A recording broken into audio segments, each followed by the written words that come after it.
So you have to make 2 trips to the post office. I understand that concern, but you know what? Voting shouldn't be easy. Voting shouldn't be easy. The right to vote. It's the one thing in this country that gives every citizen a say in how we are to be governed. And it shouldn't be easy. But should it be difficult? Should it be more difficult to vote than, say, to buy a gun in Idaho? That's pretty much where Representative Mike Moyle's bill on ballot harvesting was taking voting in Idaho.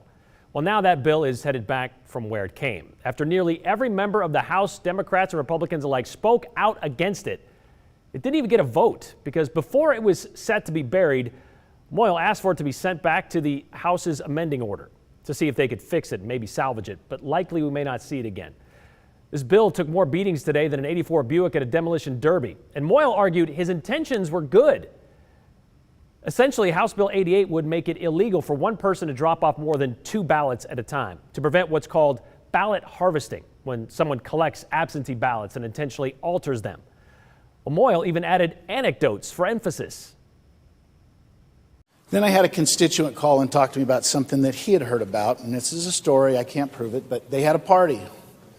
All the food and booze you could drink. Price of admittance, 1 signed, unvoted ballot.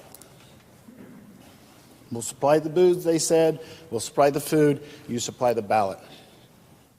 That really concerns me. Really, really concerns me.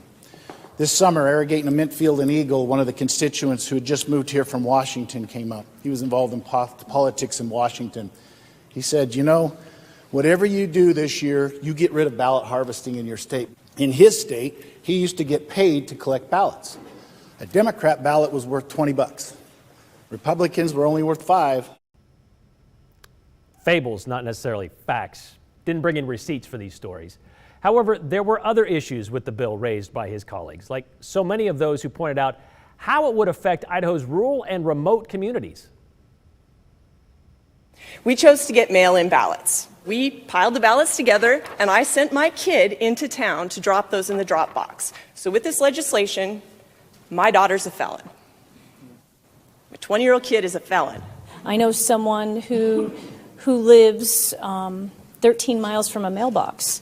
So if they take their husbands and their adult children that live with them, ballots to the mailbox 13 miles down the road, for 13 miles they will be felons. What this would do is criminalize delivering somebody's ballot at their request.